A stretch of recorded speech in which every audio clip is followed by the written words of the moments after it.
Bonsoir mes amours, ça va, vous allez bien? J'espère que vous avez été sages aujourd'hui.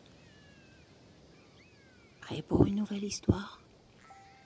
Alors, installez-vous bien confortablement et écoutez.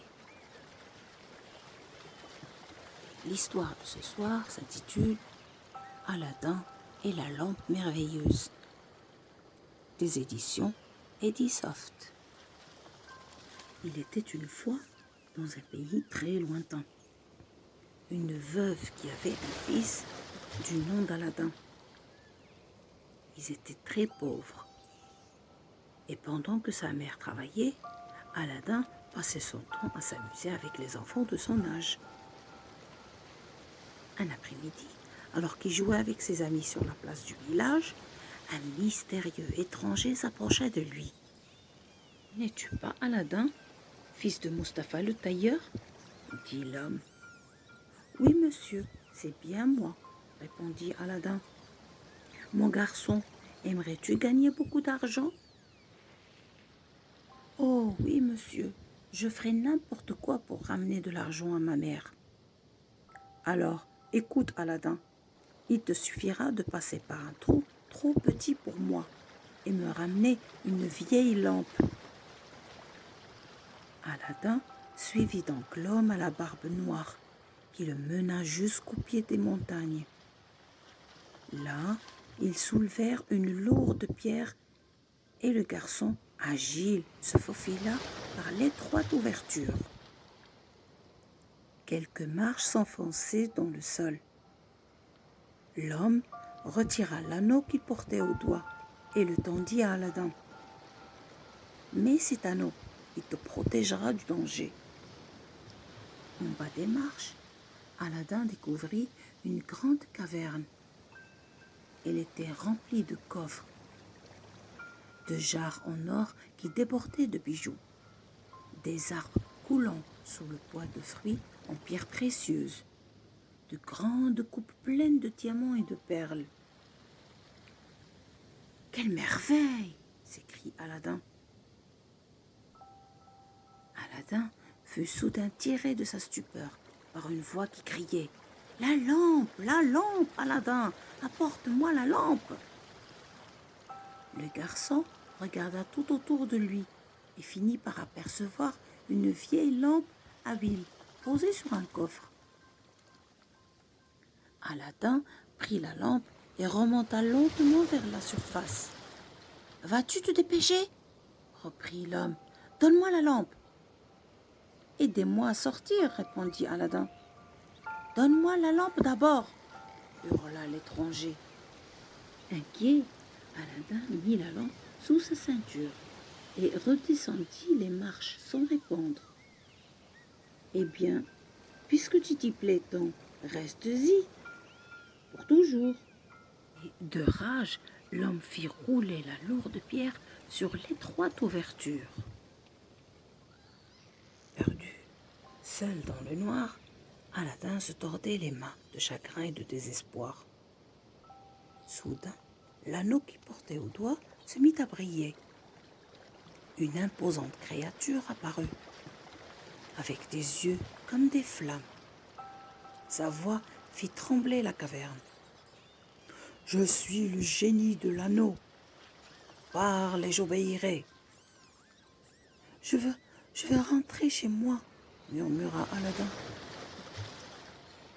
Aussitôt, Aladin se retrouva auprès de sa mère, à qui il raconta son étrange aventure. Comme elle refusait de le croire, le garçon lui donna la vieille lampe. Alors, tout en l'écoutant, elle commença à astiquer la lampe afin de lui donner un peu d'éclat pour pouvoir la revendre au marché. Quand elle eut frotté 3 fois, il sortit de la lampe, au milieu d'une épaisse fumée, un autre génie, encore plus effrayant que celui de l'anneau. « Je suis le génie de la lampe. Parle et j'obéirai. »« Nous avons faim, » dit-il au génie. « Apporte-nous de quoi manger. » À partir de ce jour, Aladin et sa mère ne manquèrent plus de rien. Ils devinrent même les personnes les plus riches et les plus généreuses de la région. Les années passèrent. Aladdin était maintenant un grand et beau jeune homme. Un matin, au marché, il croisa Badr-Boudour, la fille du sultan. Après l'avoir mis à l'épreuve, le sultan finit par l'accorder la main de la princesse à Aladdin. Il y eut un somptueux mariage. Puis Aladdin et Badr-Boudour s'en allèrent habiter à un magnifique palais. Le génie avait fait surgir dans la nuit. Un jour, la princesse était seule au palais.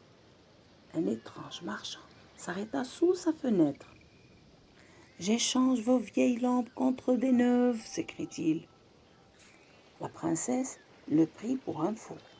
Mais comme il insistait et qu'elle ignorait le secret du génie, elle alla chercher la vieille lampe et l'échangea au marchand.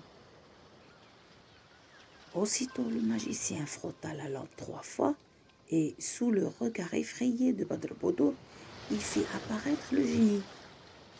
Le magicien lui ordonna alors de les transporter, lui, la princesse et le palais, dans un pays très loin, au-delà des mers.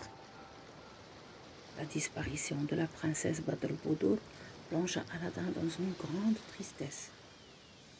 Le sultan, voyant que le palais et sa fille avaient disparu, commanda que l'on jette Aladdin dans un cachot et que l'on lui coupe la tête le lendemain matin. Dans le sombre cachot, en se tordant les mains de désespoir, Aladdin se souvint de l'anneau.